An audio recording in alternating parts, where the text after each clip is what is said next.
Imagine a time when Americans believed that anything was possible. A time when we had faith in our institutions, family, the church, our employers. Imagine a time when we trusted the government and believed that legislation and government funding could solve any problems that bothered our society. Imagine a time when human life was so sacred that we'd do almost anything to save or prolong it. Back then, we believed in President Johnson's vision of the Great Society. And to bring peace to our land. So we decided to do something about the numbers of people who were killed and maimed in vehicle accidents, and became intrigued by the possibility of challenging the inevitability of sudden death. That was when the modern era of EMS was born.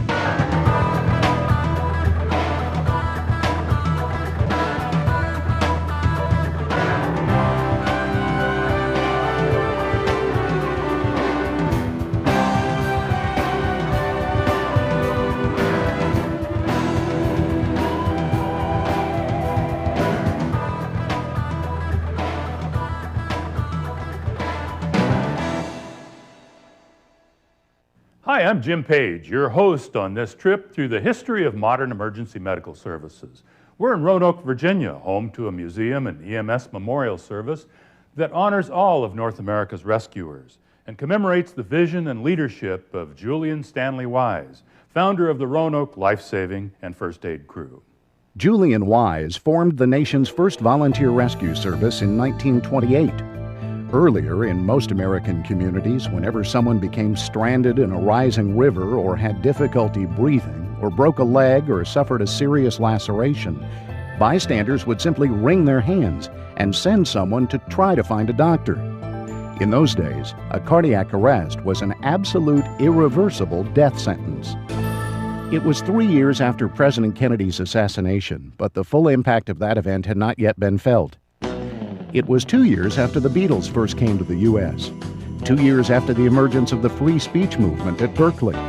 But most people didn't take seriously the long-haired musicians from England or the rebellious students who shouted taboo words in public. Those who'd been taught that marijuana would surely lead to a lifetime of drug addiction were alarmed by Timothy Leary and the growing numbers of kids who assembled in San Francisco with flowers in their hair. But most everybody figured those social aberrations would be confined to Haight-Ashbury and wouldn't affect suburban and rural America.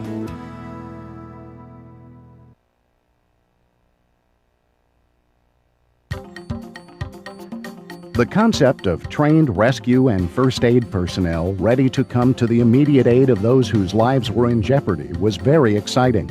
The Roanoke example got a lot of publicity, and within a few years, hundreds of volunteer rescue squads were formed, mostly in the eastern and southern states. By the 1950s, these organizations were an essential part of public safety in thousands of American communities. During the mid to late 1950s, the American public began to hear and read stories about breakthroughs in the field of rescue medicine. A group of researchers at Johns Hopkins University in Baltimore and at the University of Pittsburgh had come up with a startling procedure called mouth-to-mouth rescue breathing. I remember when we first heard about the mouth-to-mouth rescue breathing technique. It must have been a couple of years before CPR was invented. My partner and I started teaching the new technique to school kids and service clubs and families with swimming pools. Meanwhile, the Johns Hopkins group, which included Doctors W.B. Cowenhoven, Guy Knickerbocker, and James Jude, were experimenting with the use of electricity to shock a fibrillating human heart back into rhythm. On May 11, 1959, after 6 years of development sponsored by the Edison Electric Institute, the Hopkins researchers took delivery of the first ever portable defibrillator. It weighed 45 pounds. Prior to 1955, patients experiencing ventricular fibrillation during surgery were defibrillated with pulses of alternating current from a so-called breadboard defibrillator. The challenge was to create a device that could be quickly transported to the stricken patient and used in the field. This was the era of NASA's early achievements. It seemed that technology offered all kinds of solutions. But an even bigger challenge was to preserve the pulseless, non-breathing patient during the several minutes it would take to get a defibrillator to the scene. One of the greatest contributors to the field of resuscitation was the late Dr. Peter Safar of the University of Pittsburgh. He is often referred to as the father of resuscitation in recognition of his many years of research and development.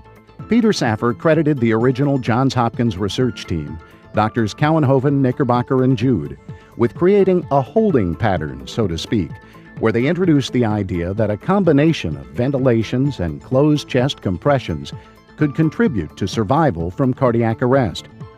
The concept was very simple. Ensuring the ABCs, airway, breathing, and circulation, was meant to be a stopgap measure that anyone could learn. CPR may have been intended for anyone to learn, but almost 15 years passed before the American Heart Association and the Red Cross established standards for training the general public. However, in the meantime, CPR became the instrument of change for rescue and ambulance personnel, and it greatly elevated public expectations. But the course of progress toward modern emergency medical services actually was plotted along two different pathways. While the cardiologists and resuscitation researchers were exploring the potential for saving heart attack victims, surgeons were seeking solutions to the loss of lives from trauma, particularly auto accidents. In 1966, I was a fire captain in Topanga Canyon, a mountainous area between Malibu and the San Fernando Valley, northwest of Los Angeles. Our district included many miles of winding roads. We were first on scene at every vehicle crash in a 75 square mile area, and there were lots of them. A typical wait for an ambulance was 20 minutes to an hour. At the time, we thought we were quite good at rescue and first aid. On the other hand, nobody had taught us the importance of immobilizing necks or spines. We didn't have the equipment to apply traction to a fractured femur. Our suction equipment consisted of a gas-powered aspirator on a resuscitator device similar to this. This and the Emerson resuscitator were considered state-of-the-art at the time. We had the old Emerson resuscitators that were in a great big suitcase. They were extremely heavy. The oxygen bottles were extremely heavy. And they could only be used to ventilate a patient if you were not doing chest compressions. If you did chest compressions, it would cause it to cycle, and they were totally ineffective. This is an Emerson resuscitator. These were used on the job when I came on in 1961. This weighs probably 45 to 50 pounds. When you would go on what we call resuscitator runs, or to a person to have a breathing or heart attack, by the time you carried this up to the second or third floor, which was fairly common for downtown companies, you felt like you needed this for yourself rather than for the patient. We had no EMS newsletters, magazines, or textbooks in those days. We couldn't start IVs, intubate airways, or administer medications. We had no backboards. We weren't even allowed to carry stethoscopes. The Stokes stretcher was our basic tool for moving patients. In 1965, a dubious record was set in America. For the first time, more than 50,000 Americans died in highway accidents during a single year. President Johnson proposed to the Congress a Highway Safety Act, which included creation of a federal agency, the National Highway Traffic Safety Administration. The National Academy of Sciences report stated that although it was possible to communicate with astronauts in space, communication was seldom possible between an ambulance and the emergency department it was approaching.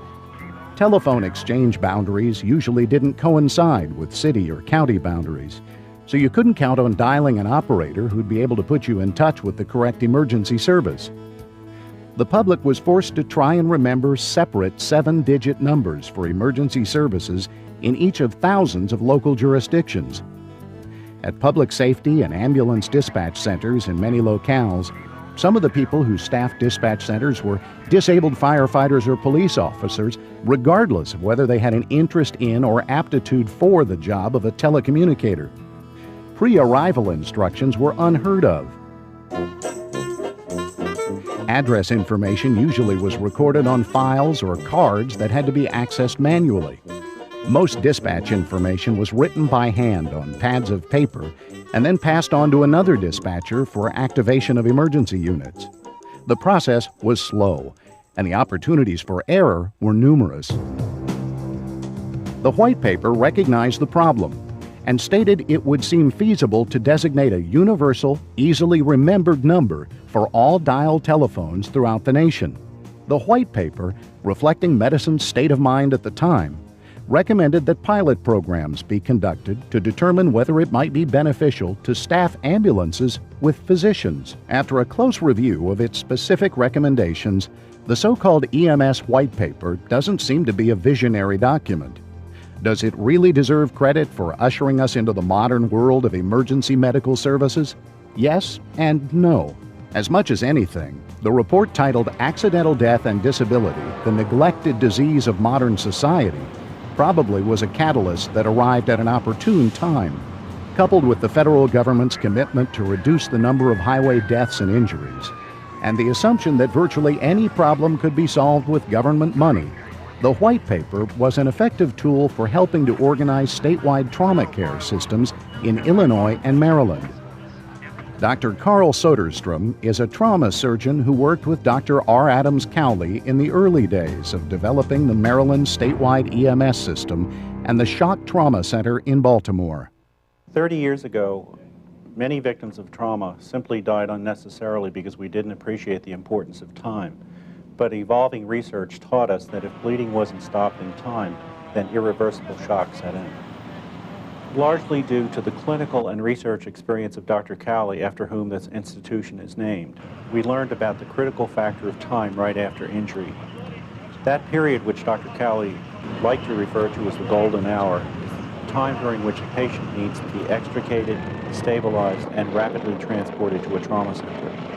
Their teams of specialists are in place to identify life-threatening injuries and treat them. Even in the states that were trying to do something about the problem, there was so much we didn't know and so much we took for granted. For example, this accident victim apparently suffered a laceration to his forehead. The state-of-the-art back then didn't even consider the possibility of spinal injury. As often as not, the neck would be used as a convenient appendage from which an arm sling could be suspended. The federal highway safety effort was based on 18 standards, including such things as improved highway design, ranging from a uniform and improved system of highway signs, to improvements in emergency medical services, and stricter enforcement of drunken driving laws. To meet Standard 11, the EMS standard, federal funds were spent on a new basic training curriculum for ambulance personnel. Using its authority under the Highway Safety Act, the new Federal Traffic Safety Agency also encouraged other federal agencies to start redesigning radio communication systems for pre-hospital care and transportation, and to redesign the ambulance vehicle itself. At the same time, in 1966, in Belfast, Northern Ireland, Dr. J. Frank Pantridge, a cardiologist, was experimenting with the delivery of emergency cardiac care. He set up a vehicle for quickly taking emergency cardiac care from the hospital to where the patients were, rather than waiting for the patients to arrive at the hospital.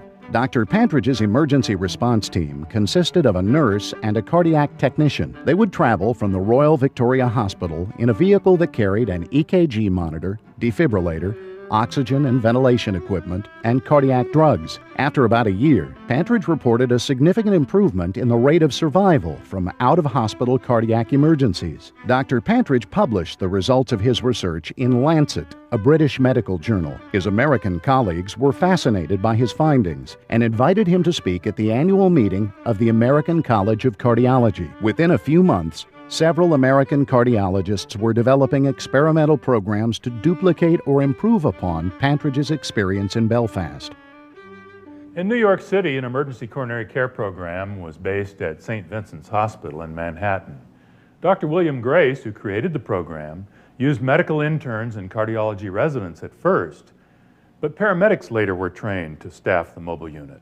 Initially in Columbus, the Emergency Coronary Care Program used cardiology fellows from the Ohio State University Medical School, but later staffed the mobile unit with specially trained Columbus firefighters.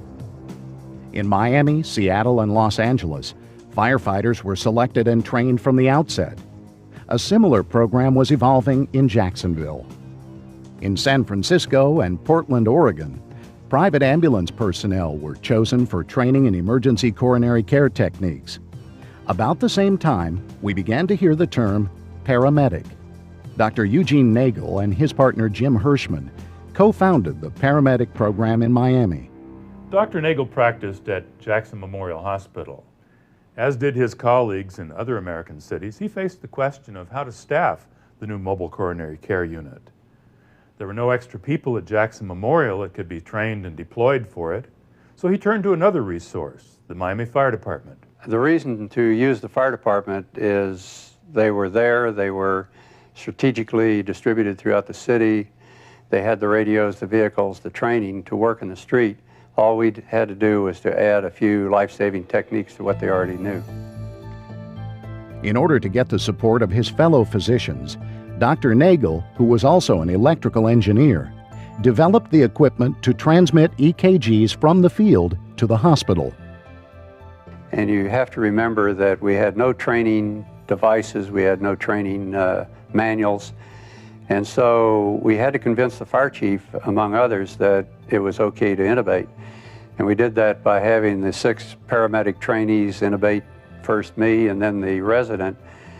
And when we took that evidence to the fire chief, he said, okay, I guess the paramedics are ready to intubate in the field. The implications were nationwide. While the National Academy of Sciences white paper had suggested the need for standardized first aid and rescue training and pilot programs to explore the possibility of placing physicians on ambulances, it was the new emergency coronary care programs that truly opened the door to expanded knowledge, skills, and tools for rescue and ambulance personnel. Consider the following comments from that time in our history. These squadmen are very capable men, and after having trained 3 classes, I would be willing to place my life in their hands any time.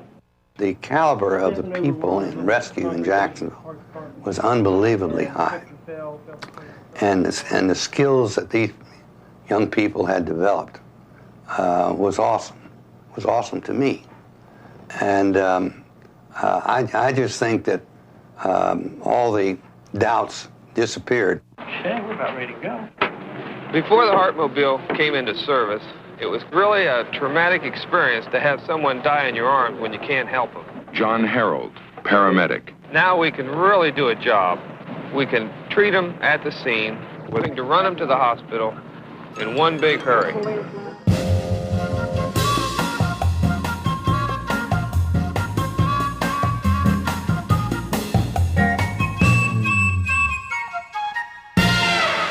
In 1968, AT&T reserved the digits 911 nationwide for emergency use, and the first 911 call was made in the little town of Haleyville, Alabama. Also in '68, the first step was taken toward recognizing emergency medicine as a specialty when the American College of Emergency Physicians was formed.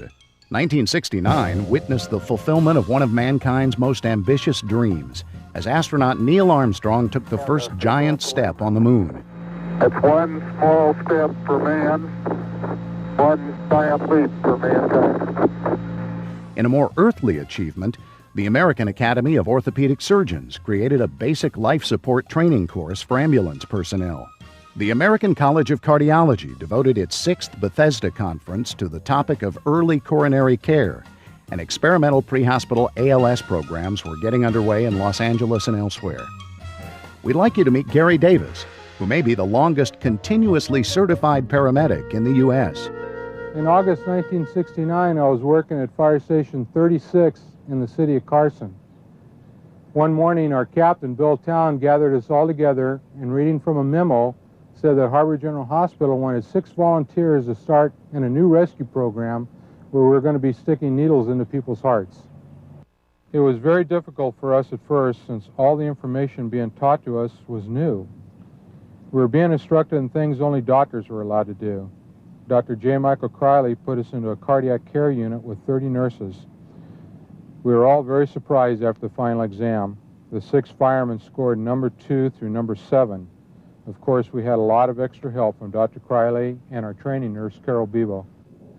Our first drug box was an old doctor's bag, but the drugs that we kept in there were glass vials and ampules and kept breaking. So one of the nurses, Diane Christie, went out and bought us a fish and tackle box, and the rest is history.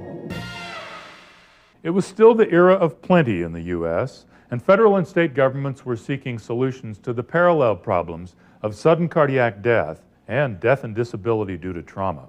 You have to account for distances, you have to account for environmental hazards, you have to account for getting trauma victims out of chasms and various, you have to account for multiplicity of disaster and many disaster responses.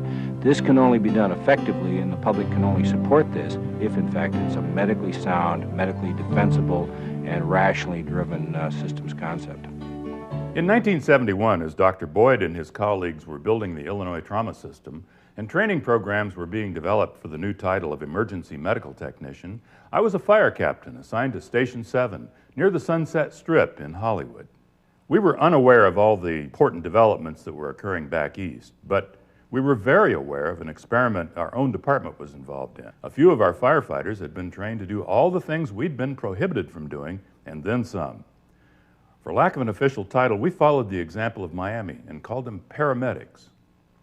It was May 1971 when we had a special visitor at Station 7. He was a television producer, and he was looking for someone to do research for a proposed new television series on rescue. So while Congress and state legislators debated and deliberated on how best to attack the problems of accidental death and disability, an unlikely form of public education was about to be introduced to America and the world through entertainment television. Sneaked me along on ambulance calls and enjoyed that, enjoyed helping people, and began to get some training. About the age of 16 or 17, though, I got my first exposure to emergency and Johnny and Roy popping bicarbs and saving lives, and really at that moment I knew I was hooked.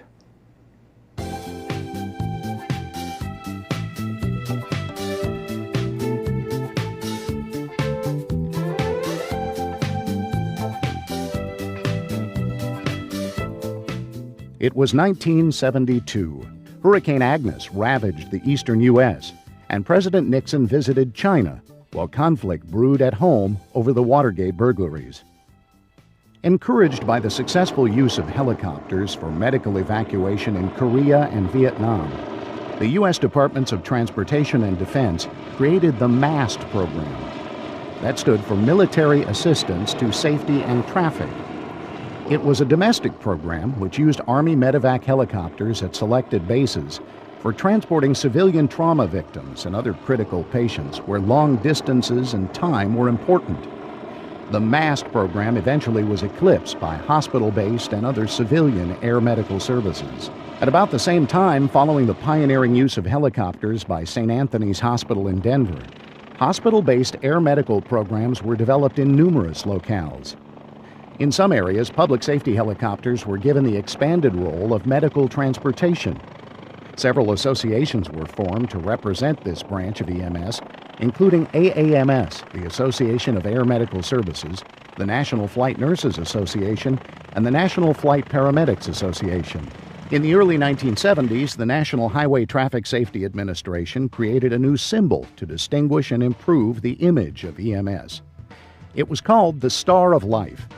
The snake and staff in the middle of the star are time-honored symbols of healing. Each point in the star has a significant meaning: detection, reporting, response, on-scene care, care in transit, and transfer to definitive care. We still believed we could solve any problem by spending federal money on it. So while the nation was reeling from a tripling of the pump price in gasoline and some devastating military reversals in Vietnam, Congress was passing Public Law 93-154, the EMS Systems Act of 1973. The federal law defined 15 components of an EMS system, from manpower and training to transportation and disaster preparedness, and it provided funding to create more than 300 regional EMS systems throughout the nation.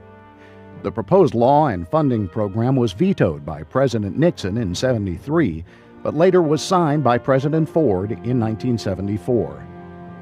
In 1974, the GSA specification for ambulance vehicles was released. The hearse-type vehicles and station wagons that previously had been used as ambulances could not meet the new federal standard. For a few years after that, a handful of manufacturers continued to build limousine-type ambulances, many of them with severely raised roof lines to provide more interior room. There was a long history of using powerful and smooth-riding but expensive limousine-type vehicles as ambulances, and the break from that tradition was very controversial. Some ambulance service operators left the business rather than switch. The federal specification was numbered KKK 1822. Any ambulance purchased with federal funds was required to meet the spec. Very soon, most of the ambulances constructed in the U.S. were built on small truck chassis. Modular units built on a van chassis were designated as Type 3. Van-type ambulances with raised roofs were designated as Type 2. And standard truck chassis with modular patient compartments were labeled Type 1. At the time, ambulances were competing with garbage trucks, taxi cabs, and school buses on a limited number of very high-frequency VHF radio channels. After several years of receiving complaints about this competition for radio frequencies, the Federal Communications Commission came up with a new nationwide design for EMS communications. It was called the Common System Approach, based on radio communications used in Great Lakes shipping.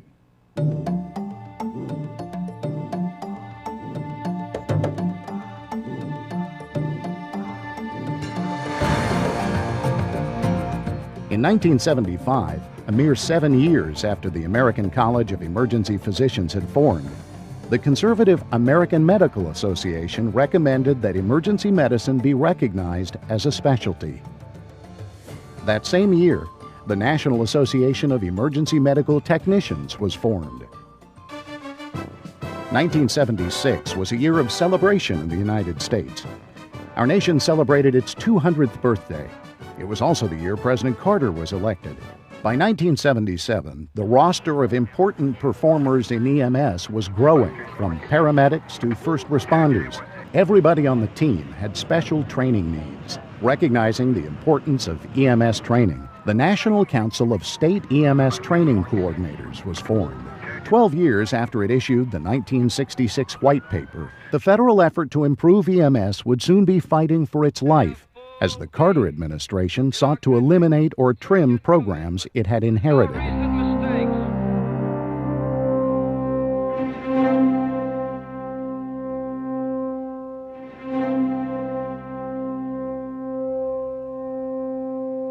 As a nation, we reeled from the impact of disasters and shocking tragedies in 1978 and 79. In San Diego, an airliner collided with a small plane, killing 144 people. The nuclear accident at the 3 Mile Island facility in Pennsylvania frightened millions who were downwind of it and changed the direction of our national energy policy. In Iran, our national dignity was assaulted as religious fanatics seized our embassy and took American citizens as hostages. The Iranian hostage crisis preoccupied the Carter administration for the rest of its term, and earlier threats to kill the federal EMS program weren't carried out.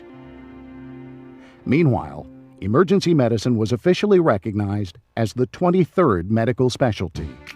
The private ambulance industry formed the American Ambulance Association in 1979, and Paramedics International magazine was converted to a monthly publication called JEMS, the Journal of Emergency Medical Services.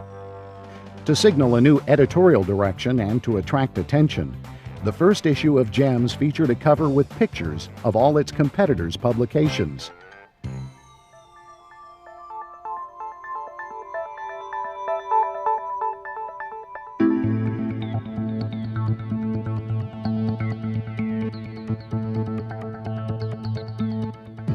Emergency physicians completed the quest for specialty status in 1980 as the American Board of Emergency Medicine began conducting certifying examinations. In that same year, the National Registry of Emergency Medical Technicians approved a standardized national exam for EMTs. A fire at the MGM Grand Hotel in Las Vegas killed 80 people and inspired stricter fire safety standards for hotels throughout North America. Ronald Reagan was elected President of the United States. In March 1981, President Reagan was critically injured by a would-be assassin's bullet. Within minutes, the president was in the hands of a skilled team at a well-equipped trauma center. At the time, The Reagan administration was considering a premature end to federal funding of regional EMS system development. Everyone wondered whether the system's success in saving the president's life would change his administration's plans.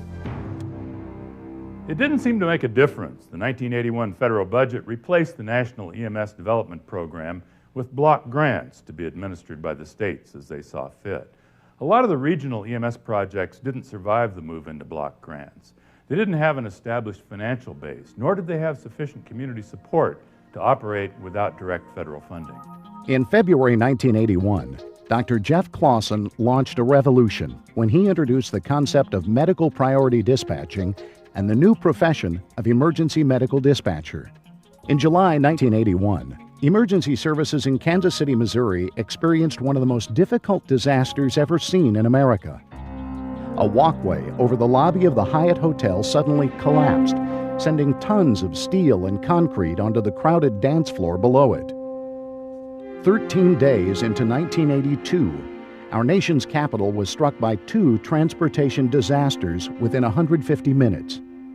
An Air Florida 737 crashed into the frozen Potomac River shortly after takeoff, and a subway collision occurred between two metro trains. Rescue and EMS resources were stretched to the limit. In 1982, personal computers were just making an entry into our world, and the people of EMS were beginning to explore their potential.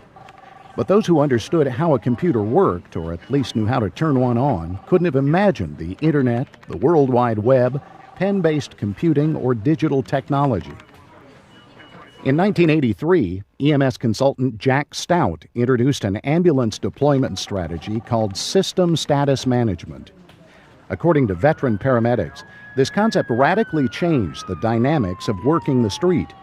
For managers of both public and private systems, the concept changed forever the economics of providing ambulance service. 2 years had passed since the acquired immune deficiency syndrome was identified, and the people of EMS were reacting, and in some cases overreacting, to the threat of AIDS and other infectious diseases.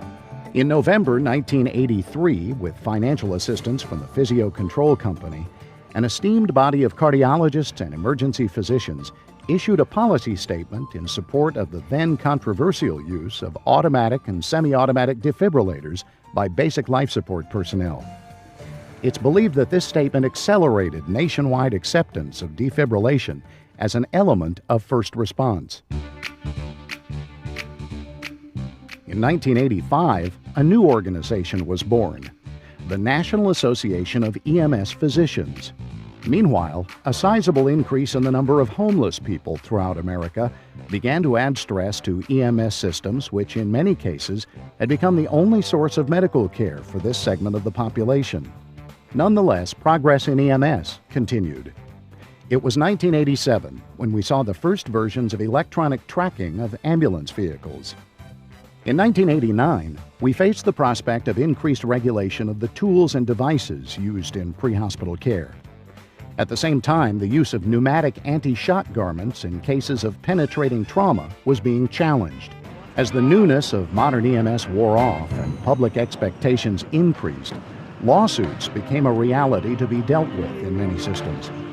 Although the frequency of claims and suits against EMS systems has remained relatively low, the prospect of being forced to defend oneself in a courtroom added to the stress and strain of being a pre-hospital worker in America.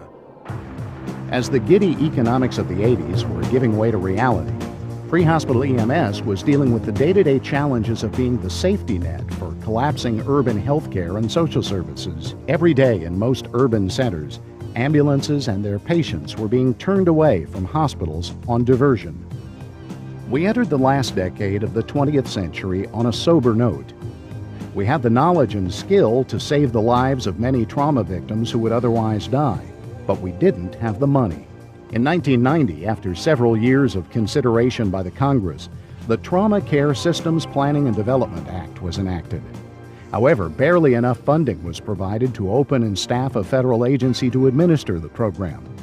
The prospect of federal funds to assist in providing trauma care remained elusive.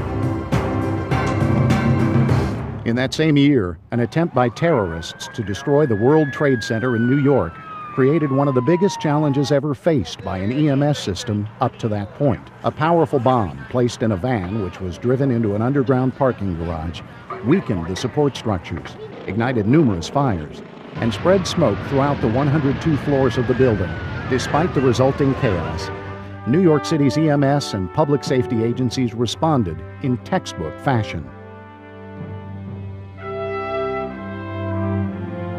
In less than 25 years, many advances had been made in EMS. Most striking was the high caliber of motivated, dedicated people who were choosing pre-hospital EMS as their career. Many of them were building their own career ladder. By 1990, nearly 100 people who'd started on the street as EMTs and paramedics were enrolled in medical schools.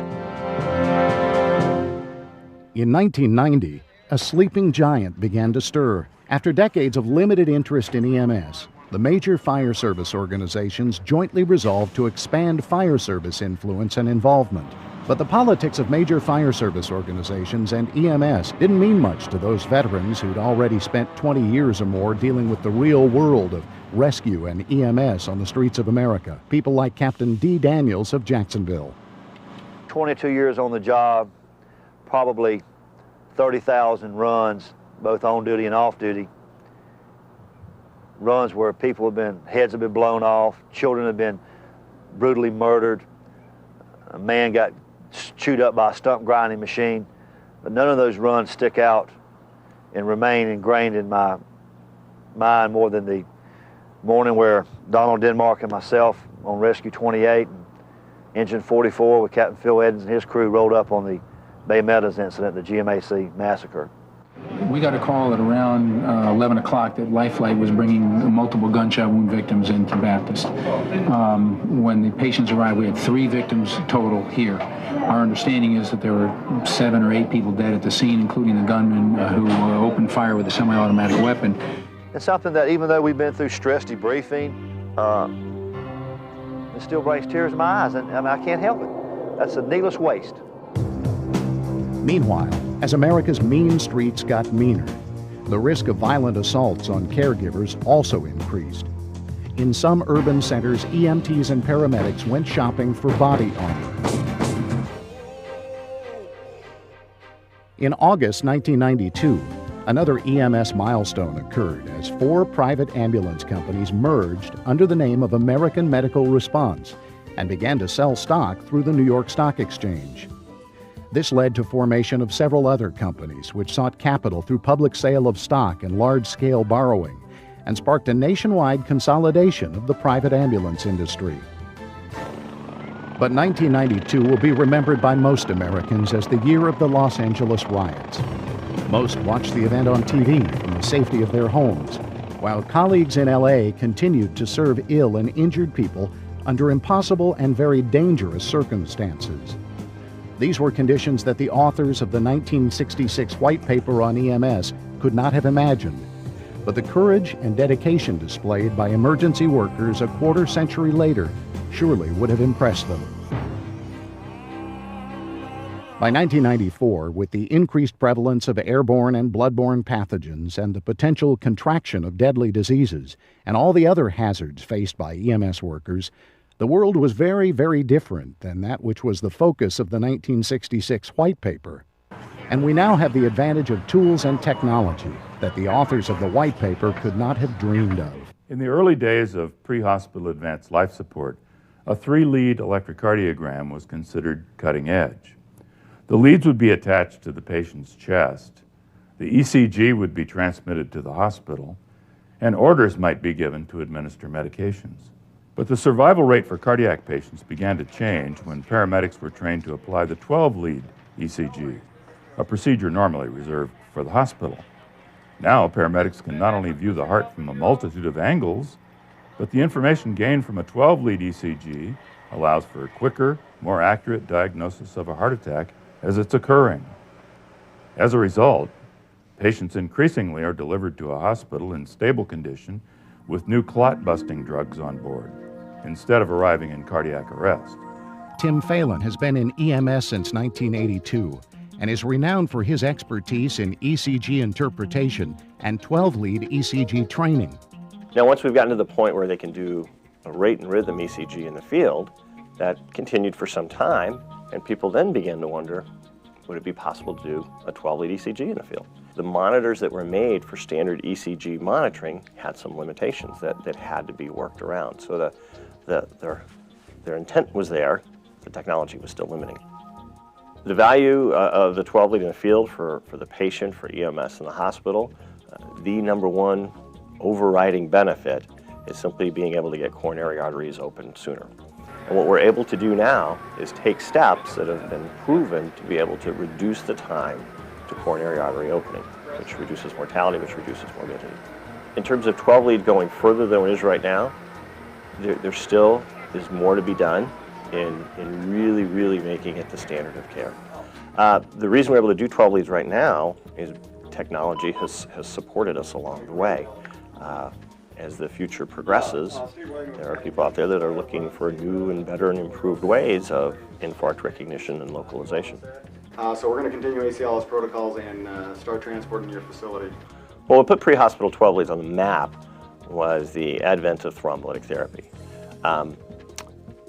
Until that was available for most folks that had a heart attack, there was no readily available means of reopening the coronary artery. As soon as thrombolytic therapy became available in the emergency department, that really changed everything. The American Heart Association, in the Guidelines 2000, made pre-hospital 12 leads a Class 1 recommendation for the urban and suburban areas. What's interesting now is that while, of course, thrombolytic therapy or fibrinolytic therapy is still readily available, there are tremendous advantages to using the cath lab, to using a balloon and a stent. And in many communities, as hospitals now are really focusing on using those treatments, that to a greater extent, they're going to be relying on the EMS agencies to not only identify myocardial infarction, but in many cases to divert patients to the most appropriate facility. Well, I know that when we began with 12 leads in the field, some of the pioneers literally took a hospital EKG card, chopped its legs off, and put it in the ambulance with them and used it. For a long time, we would take our 3-cable monitor and move the electrodes around, but what we came to learn was that it was not capable of reproducing some segments of the EKG correctly, the ST segment, for example. So with the advent of a true 12-lead being available in EMS, that was a big step forward. Even though we've had for some time now the ability to do a true 12-lead ECG in the field, one of the other issues is really making it a part of the entire process, really making it something that the emergency room accepts immediately and just integrating it into the flow of the entire call. And one of the things that can help to do that is the whole issue of data management. Devices like this, what they do is they integrate all of the patient care information, not only their biographical information, but their ECG, their blood pressure, the capnography, the SaO2. It's all integrated into one, and it's in one seamless electronic report. And being able to present things like that, take another step towards just solidifying the value of a pre-hospital 12-lead. At the same time, we're facing changes in the structure and financing of healthcare that clearly will alter who you work for, how you do your job, what you'll do for patients, and where you'll take those who are transported. In 1995, all the debate about structure and finance and public versus private was eclipsed by a real-life product of man's inhumanity to man.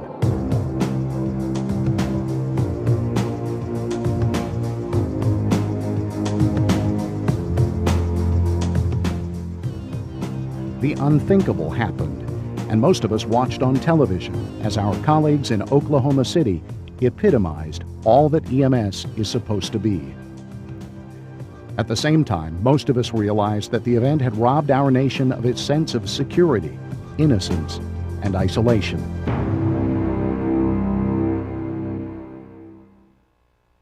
With the turn of the century drawing near, thoughts of the new millennium drove people to plan for the worst. Yet EMS survived and continued to make a difference, with the fire service taking an active role in expanding into everyday medical responses. It's interesting that we're sitting here today talking about the future when we're still dealing with so many of the issues that we've been dealing with, the same issues we've been dealing with for the last 30 years.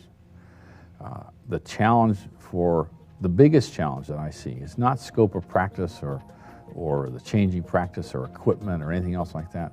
It still remains the human interaction problems that we have in the fire service as far as fire-based EMS goes. It is how do we integrate EMS into the fire service philosophically, not operationally, because we've done that pretty good, but philosophically. And how do we get people to understand that, as so many of our leaders have said, that we're basically EMS organizations that fight occasional fires. And how do we structure our training programs to reflect that? The challenges for the future are going to be the challenges of dealing with people and the philosophies that they bring to the service. The technical aspects, the equipment, the training, those things are relatively easy. But it still concerns me that we're talking about the same problems we've been talking about for 30 years, which means that, unfortunately, in some ways, our leadership has failed to integrate those philosophies into the operations and management of the fire service. So that's really the challenge. It will be the challenge until we address it completely. By the late 1990s, the Automated External Defibrillator, or AED, had gained widespread acceptance as the most critical tool for saving lives from out-of-hospital cardiac deaths. AEDs were being placed for public access in airports, and shopping malls, and government buildings. Because police officers are on patrol at all hours, many communities began to place AEDs in police cars. Meanwhile, EMS equipment manufacturers continued to design AEDs that were lighter, smaller, and easier to use. Their success is very evident when we compare an automatic defibrillator first designed in the 1960s with a modern unit. Making AEDs available and training the public to use them became the new frontier for EMS as we entered the 21st century. Well, about 3 years ago, I was approached by Zoll Medical Corporation, who was about to enter the AED market, with the question, how could they work with instructors?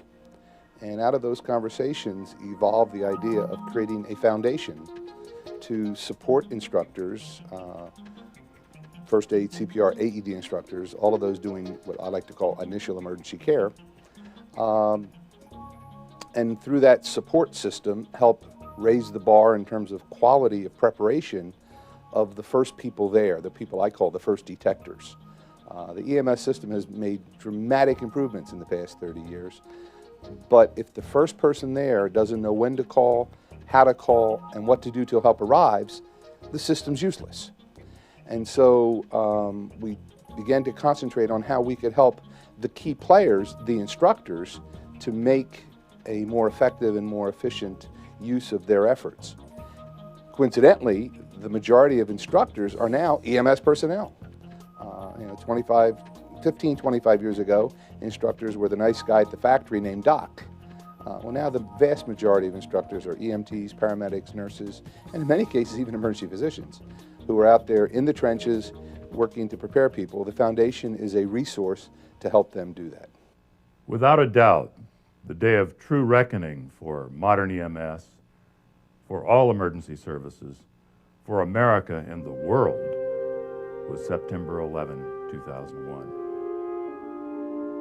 On that date, differences of opinion between private and public EMS, between fire departments and third service EMS agencies, between volunteer and career rescuers evaporated as everything we believe in was attacked by international terrorists. Regardless where we were at the time, we watched with enormous pride as our colleagues in New York City and Northern Virginia responded without hesitation to the plight of their fellow citizens in the World Trade Center and the Pentagon. But we'll never forget the sight of those buildings collapsing. As we watched on television from the comfort and security of distant places, we knew that hundreds of our fellow rescuers were losing their lives in those few horrible moments. Since that fateful day, EMS workers, firefighters, and police officers have been treated to extraordinary public respect and admiration. Never before have EMS workers been held in such high esteem. Never before have we been held to such high expectations.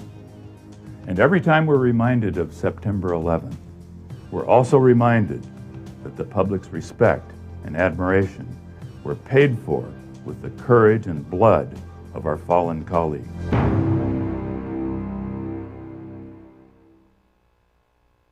Much has changed since the beginnings of EMS. Much is changing, and much will continue to change. But through all that change, one thing remains constant: the people of EMS touching patients, saving lives, and making a difference. And that is the history, the present, and the future of the Emergency Medical Service.